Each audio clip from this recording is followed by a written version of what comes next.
उन लोगों के सामने हमेशा खुश रहो जो आपको पसंद नहीं करते, क्योंकि आपकी खुशी उन्हें चैन से जीने नहीं देगी। अच्छी सूरत से ज़्यादा मायने रखता है आपका अच्छा स्वभाव।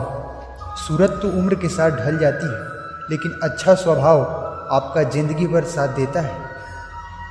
श्री कृष्ण कहते हैं, जो व्यक्ति आपके सही बातों का भी गलत मतलब निकालता है, उनको सफाई देने में अपना वक्त बर्बाद मत करो। दुनिया का सबसे भाग्यशाली इंसान वही है जिसके पास भोजन के साथ भूख है, नींद के साथ बिस्तर है और धन के साथ धर्म भी है। उस इंसान से हमेशा दूरी बनाए रखो जिस इंसान को अपनी गलती का एहसास कभी ना हो। सफलता की असली कीमत सिर्फ मेहनत और समय होती है। जितना बड़ा आपका सपना होगा, उतना ही मेहनत और समय आपको उस चीज़ को देना पड़ेगा। आप सिर्फ उस बात के लिए जिम्मेदार हैं जो आपने कहा है, उस बात के लिए नहीं जो लोगों ने समझा है।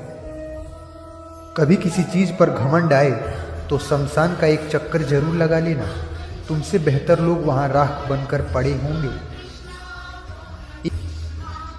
एक बात सदैव याद रखना, आपका खुश रहना ही आपका बुरा चाहने वाले लोगों के लिए सबसे बड़ी सजा हो सकती है। आजकल मतलब है तभी आपका जिक्र होता है, वरना किसी को किसी की फिक्र नहीं है। सिर्फ पैसों से लॉटरी नहीं लगती। एक अच्छे इंसान का जिंदगी में मिलना भी किसी लॉटरी से कम नहीं है। श्री कृष्ण कहते हैं, एक बार माफ करके अच्छे इंसान बन जाओ, परंतु दोबारा उस इंसान पर भरोसा करके बेवकूफ मत बनो। अपने तो वो होते हैं जिन्हें आपके दर्द का एहसास हो, वरना हाल चाल तो रास्ते पे आते जाते लोग भी पूछ लेते हैं। मेहनत का फल और समस्या का हल देर से ही सही, परंतु मिलता जरूर है। जब आप दूसरों का अच्छा चाहते हैं तो वही चीजें आपके जीवन में वापस आती हैं। यही प्रकृति का नियम है। जिंदगी का यही कड़वा सच है, जब तक आपके पास पैसा होता है तब तक हजारों लोग आपको पहचानते हैं, आपके साथ दोस्ती करना चाहते हैं। अगर वही पैसा आपके पास से चला जाए तो लोग आपको नहीं पहचानते हैं।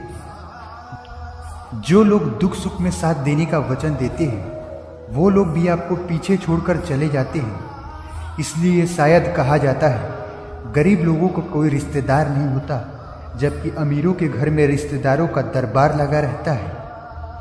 एक ही गुरु के पास शिक्षा प्राप्त करने वाले सारे शिष्य एक समान विद्या प्राप्त नहीं कर पाते।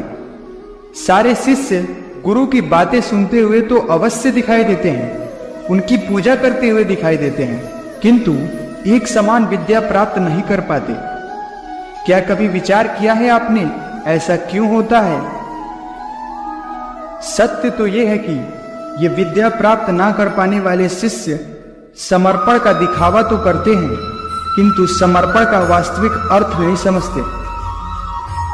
गुरु के चरणों में फूल चढ़ाने से अथवा गुरु के आदेश मानने मात्र से क्या समर्पण सिद्ध होता है? कदापि नहीं। समर्पण का वास्तविक अर्थ है जब गुरु के मन के प्रति कोई संदेह ना हो। गुरु के मुख से आदेश निकले उससे पूर्व शिष्य उस कार्य को पूरा कर दे।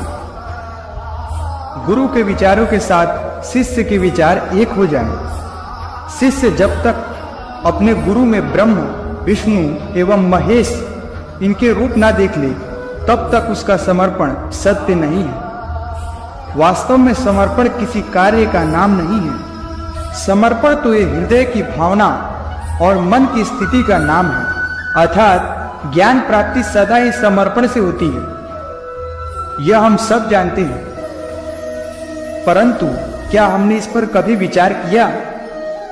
मनुष्य का मन सदा ही ज्ञान प्राप्ति में विभिन्न बाधाओं को उत्पन्न करता है। कभी किसी अन्य विद्यार्थी से ईर्ष्या हो जाती है, तो कभी पढ़ाए हुए पाठों पर संदेह जमता है, और कभी गुरु द्वारा दिए गए दंड पर अहंकार भर आता है। ना जाने कैसे कैसे विचार मन को भटकाते हैं, और मन की इसी अयोग्य स्थिति के कारण हम ज्ञान नहीं प्राप्त कर पाते। मन की योग स्थिति केवल समर्पण से निर्मित होती है।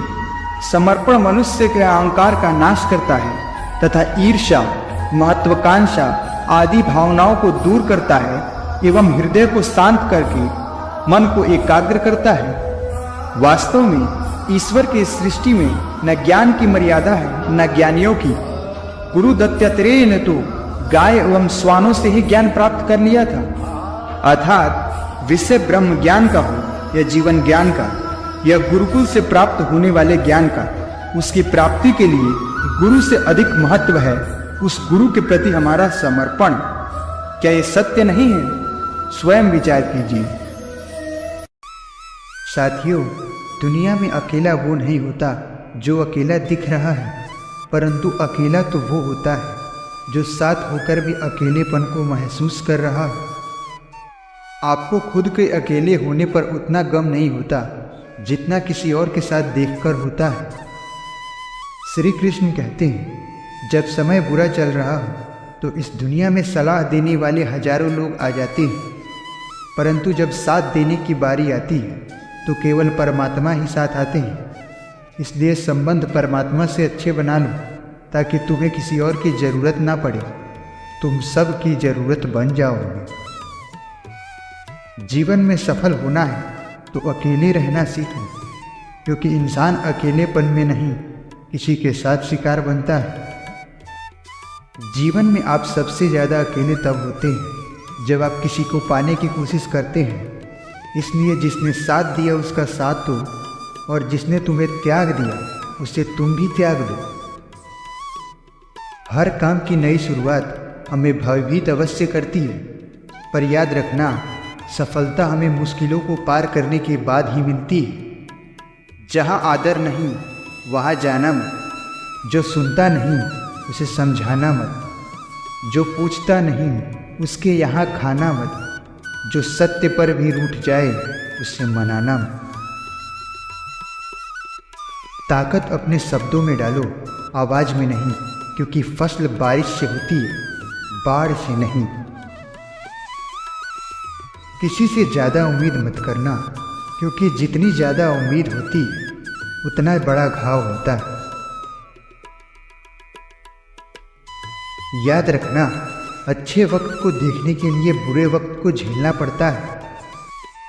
सेवा सबकी करो, लेकिन आशा किसी से मत करो, क्योंकि सेवा का असली मूल्य परमात्मा ही तुम्हें देंगे। यदि तुम खुद को काट कर भी रख दोगे तो ये दुनिया खुश नहीं होगी।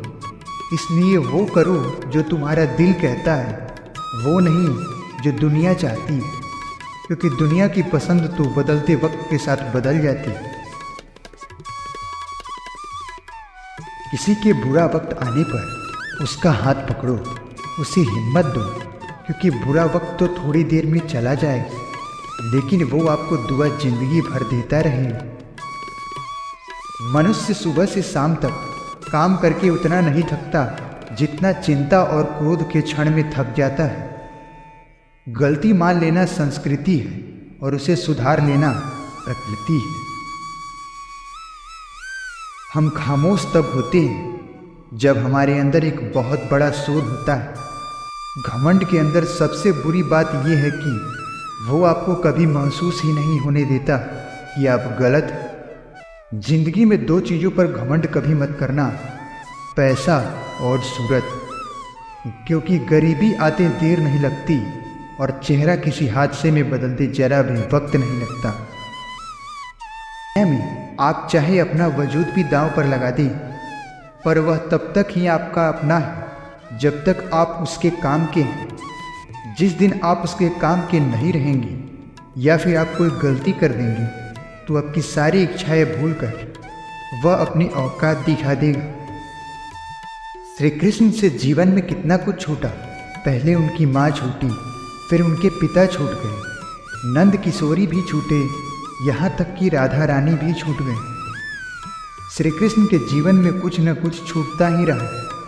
नहीं छूटा तो उनके मुख पर मुस्कान। श्री कृष्ण दुख के नहीं, उत्सव के प्रतीक हैं। सब कुछ छूट जाने के बाद भी कैसे खुश रहा जाता है, यह श्री कृष्ण से अच्छा कोई नहीं सिखा सकता। इसलिए हमेशा खुश रहे, सदा मुस्कुराते रहे। जीतने के बाद तो सारी दुनिया गला लगाती है, मगर मजा तो तब आएगा जब लोग आपके हारने का इंतजार करेंगे। जिसके पास तुम्हारे लिए वक्त ना हो उसे कभी परेशान मत करना, क्योंकि वो अपनी दुनिया में व्यस्त है और इस दुनिया में तुम्हारा कोई ज़रूरत नहीं। क्या तुम्हें भरोसा नहीं है मुझ पर? ये शब्द बोलकर ना जाने कितना लोग धोखा दे जाते हैं। रुलाते तो हैं सभी, लेकिन अगर कोई तुम्हारे लिए खुद रो पड़े तो उसे कभी दूर मत करना। जो इंसान सबकी खुशी चाहता है, सबके बारे में अच्छा सोचता है, सबकी परवाह करता है, पता नहीं क्यों वह इंसान जिंदगी में हमेशा अकेला रह जाता है। दुनिया को अक्सर वो लोग बदल देते हैं जिन्हें अक्सर लोग कुछ करने के लायक नहीं समझते हैं। अपने जीवन का राज हर किसी से मत बताओ, क्योंकि जो आज आपके साथ हैं कल वो आपके खिलाफ भी हो सकते हैं। क्या मतलब कि कोई आपकी इज्जत नहीं करेगा, लेकिन खुद को इतना कामयाब बनाओ कि लोग बिना मतलब के आपकी इज्जत करने लगे। भगवान कहते हैं, सोने से पहले तुम सबको माफ़ कर दिया करो और जगने से पहले मैं तुम्हें माफ़ कर दूंगा। साथियों, भगवान ऑक्सीजन की तरह है। जैसे आप उन्हें देख नहीं सकते, लेकिन उनके बिना आप रह भी नहीं सकते। कोई और तुम्हारी मदद नहीं कर सकता, अपनी मदद स्वयं करो। आप खुद के सबसे अच्छे मित्र हैं और सबसे बड़े शत्रु भी। इंसान तब समझदार नहीं होता जब वो बड़ी बड़ी बातें करने लगे, बल्कि समझदार तो वो तब होता है जब वो छोटी छोटी बातों को समझने लगे। आप किस समय सही थे इसे कोई याद नहीं रखता, लेकिन आप किस समय गलत थे ये सब याद रखते हैं। सारे दुख दूर होने के बाद ही मन प्रसन्न होगा, यह आपका बहुत बड़ा भ्रम है। अर्थात सदा प्रसन्न रहो, दुख सदा दूर हो जाएंगे, यही अखंड सत्य है। किसी भी व्यक्ति की कोई बात बुरी लगी तो दो तरह से सोचिएगा। यदि व्यक्ति महत्वपूर्ण है तो बात को भूल जाओ, अगर बात महत्वपूर्ण है तो व्यक्ति को भूल जाओ। रिश्तों का संबंध सिर्फ रक्त से नहीं होता, जो मुसीबत में साथ दे उससे बड़ा कोई रिश्ता नहीं। भगवान कहते हैं, तुम अपना सारा दुख, दर्द, परेशानियां सब मुझे सौंप दो और बिल्कुल हल्के होकर मुझे याद करो। धीरे धीरे तुम्हारे जीवन बदलने लगेगी। हर रोज सोने से पहले भगवान को अपनी पूरी दिनचर्या बता दें। यदि आपके द्वारा किसी का दिल दुखाया गया है तो मन ही मन उससे माफ़ी मांगो, और अगर आपका दिल किसी ने दुखाया है तो उसे मन ही मन माफ़ कर दो और सारी चिंताएं भगवान को सौंप कर सो जाएं। यकीन मानिए, इससे आपकी ज़िंदगी बदल जाएगी। श्री कृष्ण कहते हैं, अच्छे कर्म कीजिए और भूल जाइए, समय आने पर आपके अच्छे कर्म फलेंगे जरूर। साथियों, आप भी एक अच्छे काम कर सकते हैं। आप इस परिवार के चैनल को अभी सब्सक्राइब करें और इस वीडियो को सभी के साथ शेयर करें। स्वस्थ रहें, प्रसन्न रहें और बोलते रहें, राधे राधे।